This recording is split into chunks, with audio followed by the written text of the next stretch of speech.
নমস্কার বন্ধুরা, আমি সুস্মিতা তোমাদের কাছে আজকে নতুন একটা ভিডিও নিয়ে চলে এসেছি।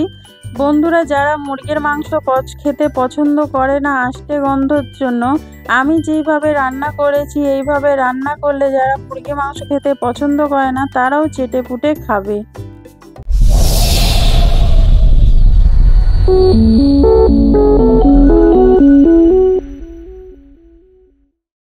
এখানে আমি 500 গ্রাম মাংস নিয়েছি। মাংস নেওয়ার পরে এতে আমি স্বাদ মতো নুন দিয়ে দেবো। যতটা মাংস আছে সেই পরিমাণ দেখে নুন দেব। আর এখানে হাফ চামচ হলুদ গুঁড়ো দিয়ে দিলাম, 1 চামচ সর্ষের তেল দিয়ে দেবো, আর হাফ পাতি লেবুর রস দিয়ে দেবো। দিয়ে ভালো করে মাখিয়ে আধ ঘন্টার জন্য রেখে দেবো। আমি এখানে পাতি লেবুর রস দিয়েছি। বন্ধুরা, তোমাদের কাছে যদি গন্ধরাজ লেবু থাকে তাহলে এই গন্ধরাজ লেবু দেবে, তাহলে দেখবে মাংসর মধ্যে খুব সুন্দর একটা গন্ধ আসবে, খেতেও ভালো লাগবে। এবার এখানে আমি কড়াতে তেল দিচ্ছি। তেলটা যখন ভালোভাবে গরম হয়ে যাবে তখন ওই মাখিয়ে রাখা মাংসগুলো একটু আমি ভেজে নেব। ভেজে নেওয়ার কারণে যে মাংসর মধ্যে যে আষ্টে গন্ধটা থাকে সেটা একদম চলে যাবে। আর মাংসর মধ্যে লেবুটা দেওয়ার কারণে খুব জুসি হবে, নরম হবে, আর একটা খুব সুন্দর গন্ধ ছাড়বে মাংস থেকে। আমি মাংসটা এখানে লাল লাল করে ভেজে নেব, খুব লাল করব না, আমি কিন্তু মিডিয়াম লাল করে একটু ভেজে নেব। বেশি লাল করলে কিন্তু শক্ত হয়ে যাবে, তখন কিন্তু খেতে ভালো লাগবে না। দেখো এখানে বন্ধুরা আমি মাংসগুলো লাল লাল করে ভেজে নিয়েছি, খুব বেশি ভাজিনি, দেখতেই পাচ্ছ একটু হালকা করে ভেজে নিয়েছি, খালি কালারটা চেঞ্জ হয়েছে। কারণ এর থেকে বেশি ভাজলে তখন মাংসটার মধ্যে জুসি ভাবটা থাকবে না, শক্ত হয়ে যাবে, আর খেতে সেই ছিবড়ে লাগবে, খেতে ভালো লাগবে না। সেই জন্য আমি এবার এটাগুলোকে নামিয়ে নেবো, কেন কষার সময় তখন মাংসটা আবার ভাজা হবে, সেই জন্য আর আমি এর থেকে বেশি ভাজবো না। এবার এই তেলের মধ্যেই আমি একটু নুন হলুদ দিয়ে আলু ভেজে নেব। এর মধ্যে আর আমি এক্সট্রা তেল দিচ্ছি না, কারণ মাংস থেকে একটু তেল বের হয়, সেই জন্য আমি আর এখানে কোনো আলাদা তেল দিলাম না। এবার এই তেলের মধ্যে আলুটা ভাজলে দেখবে আলুর কিন্তু স্বাদটা অনেক দ্বিগুণ বেড়ে গেছে। এই মাংসর তেলটার মধ্যে আলুটা ভেজে তোমরা দেখো, স্বাদ পুরোপুরি পাল্টে যায় আলুর। এবার আমি এখানে আলুটা দেখতেই পাচ্ছ লাল লাল করে ভেজে নিয়েছি, এবার আমি নামিয়ে নেব। এবার ওই তেলের মধ্যে আর আমি আলাদা করে তেল দেবো না, ওই তেলের মধ্যেই আমি 3 থেকে 4টে পেঁয়াজকে কুচিয়ে নিয়েছি, সেই পেঁয়াজটা এখানে দিয়ে দেবো। এখানে পেঁয়াজের পরিমাণটা একটু বেশি লাগবে, যেহেতু আমি একটু কষা কষা করব, সেই জন্য কষাতে একটু মশলাটা হবে, সেই জন্য আমি এখানে পেঁয়াজের পরিমাণটা একটু বেশি দিয়েছি। আর আমি একদম ছোট ছোট করে কুচি করে নিয়েছি, যাতে খুব তাড়াতাড়ি গলে যায় আর কষা হওয়ার পরে মুখে যেন না লাগে, সেই জন্য আমি এখানে পেঁয়াজটা ভেজে নিচ্ছি লাল লাল করে। এখানে পেঁয়াজটা আমার লাল লাল করে ভাজা হয়ে গেছে। এবার এর মধ্যে আমি আদা রসুনের পেস্টটা দিয়ে দেবো। আদা রসুনের পেস্টটা দেওয়ার ফলে এখানে আদা রসুনের যে কাঁচা গন্ধটা যাতে চলে যায় সেইটা একটু অপেক্ষা করতে হবে আমাদের, সেই জন্য পেঁয়াজটার সাথে একটু ভালো করে ভেজে নেব। যত সুন্দর ভাজা হবে ততটা খেতে কিন্তু খুব ভালো লাগবে। পেঁয়াজ আর আদা রসুনটা ভালো করে ভাজা হয়ে গেছে। এবার এর মধ্যে আমি 2টো টমেটোকে সরু সরু করে কেটে রেখেছি, 2টো টমেটো আমি এখানে দিয়ে দেবো। এবার পেঁয়াজ টমেটো সব কিছু একসঙ্গে ভালো করে মিশিয়ে একটু ভেজে নেব। এবার এর মধ্যে আমি একটু স্বাদ মতো নুন দিয়ে দেবো, যাতে টমেটোটা আর পেঁয়াজটা একদম নরম হয়ে যায়। তরকারিতে যতটা নুন দরকার আমি একবারেই নুনটা দিয়ে দিচ্ছি এখানে। তোমরা তোমাদের তরকারি পরিমাণ দেখে এখানে নুনটা দিয়ে দেবে। দেখো এখানে নুনটা দিয়ে আমি একটু নেড়ে নেব, যাতে টমেটো আর পেঁয়াজটা একদম নরম হয়ে যায়। দেখো এখানে দেখতেই পাচ্ছ পেঁয়াজ আর টমেটো একদম নরম হয়ে পুরো গলে গেছে। আমি এবার ভালো করে একটু কষিয়ে নিচ্ছি। আমি কিন্তু রান্নাটা পুরো লো আঁচে রান্নাটা করছি, এটা কিন্তু হাই আঁচে করলে হবে না। এবার এর মধ্যে আমি একটু কিছু গুঁড়ো মশলা দিয়ে দেবো। এখানে হলুদ, পরিমাণ মতো হলুদ, আর 1 চামচ কাশ্মীরি লঙ্কার গুঁড়ো প্রথমে দিয়ে আমি একটু মিশিয়ে নেব।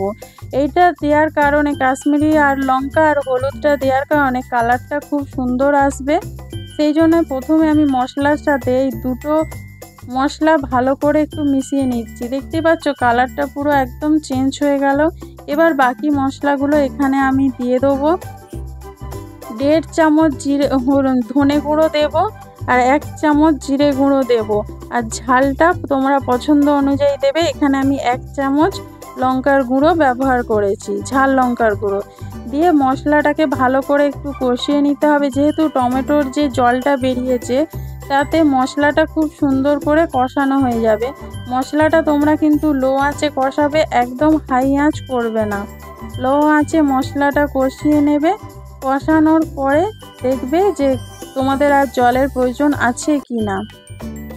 দেখো এখানে মশলাটা আমি খুব সুন্দর করে কষিয়ে নিচ্ছি। দেখতেই পাচ্ছ কালারটাও কত সুন্দর এসেছে। আর বন্ধুরা তোমরা কে কোথা থেকে দেখছো প্লিজ আমাকে কমেন্ট করে জানাবে। আমার ভিডিওগুলো তোমাদের কেমন লাগছে সেটাও তোমরা একটু আমাকে জানিও যে আমার ভিডিওটা তোমাদের কেমন লাগছে, যাতে আমি তোমাদেরকে ধন্যবাদ জানাতে পারি আমার ভিডিওটা দেখার জন্য। এবার আমি একটু সামান্য জল দিয়ে মশলাটাকে কষিয়ে নেব। বন্ধুরা এটা কিন্তু দমে রান্নাটা হবে, বেশি ঝোল হবে না। দেখো এখানে মশলাটা খুব সুন্দরভাবে কষানো হয়ে গেছে, দেখতেই পাচ্ছ। এবার আমি ভেজে রাখা মাংস আর আলুটা দিয়ে মশলাটাকে কষিয়ে নেব। দেখো ভেজে রাখা মাংস আর আলুটা দিয়ে মশলাটার সাথে ভালো করে আমি মিশিয়ে নিচ্ছি। মিশিয়ে নেওয়ার পরে এখানে আমি একটা জিনিস ব্যবহার করব, যেটার কারণে পুরো মাংসটার স্বাদটাই পাল্টে যাবে। এখানে বন্ধুরা আমি ভালো করে মেশানো হয়ে গেলে এর মধ্যে আমি 1 চামচ গরম মশলা দিয়ে দেবো। দেখো এখানে 1 চামচ আমি গরম মশলা দিয়ে দিলাম। এই গরম মশলাটা আমার বাড়িতেই বানানো, আমি নিজে বানিয়েছি। এই গরম মশলাটা দিয়ে ভালো করে মিশিয়ে ঢাকা দিয়ে রান্নাটা করব। এই গরম মশলাটা এখন থেকে দেওয়ার কারণে মাংসর যেটুকুনো গন্ধ যদি থাকে সেটা পুরোপুরিভাবে চলে যাবে। পুরো মশলাটা একটা খুব সুন্দর গন্ধ বেরোবে। দেখো 5 মিনিট পর তোমাদেরকে দেখাচ্ছি। দেখতেই পাচ্ছ মশলাটা কত সুন্দর কষানো হয়ে গেছে। এবার এর মধ্যে আমি আরেকটু গরম জল দিয়ে ভালো করে মিশিয়ে আমি আবার চাপা দিয়ে রান্নাটা করব। কারণ এখানে আমি বললাম যেহেতু ঝোল হবে না, সেজন্য জল দিয়ে ফোটানোর কোনো দরকার নেই। এটা চাপা দিয়ে দমে কিন্তু রান্নাটা হবে। এইরকমভাবে তোমরা যদি একবার মাংসটা করে দিতে পারো তাহলে যারা মুরগি মাংস খেতে পছন্দ হয় না তারা কিন্তু মুরগির মাংসই বারবার কিনে আনবে।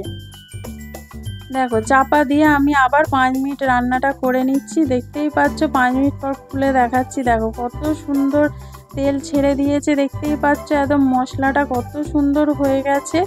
এবার বন্ধুরা তোমরা যদি এরকম কষা রাখতে চাও তাহলে এখানে আর জল দেবার প্রয়োজন নেই। এরকমভাবেই কিন্তু তোমরা নামিয়ে নিতে পারো।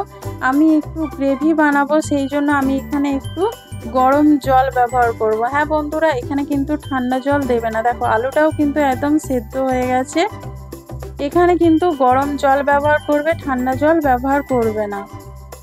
বন্ধুরা তোমাদের ভিডিওটা ভালো লাগলে একটা লাইক অবশ্যই করে দেবে। তো লাইক করে দিলে আমার নতুন নতুন রান্না করার ইচ্ছেটা অনেক বেড়ে যায় আর আমাকে এগিয়ে নিয়ে যেতে অনেক সাহায্য করবে। বন্ধুরা তোমরা ভিডিও দেখছো কিন্তু লাইক করছো না, প্লিজ অবশ্যই একটা লাইক অবশ্যই করো। আমি এখানে সামান্য একটু জল দিলাম, দেখতেই পাচ্ছ। জলটা দিয়ে আমি আবার চাপা দিয়ে 5 মিনিট রান্না করে নেব।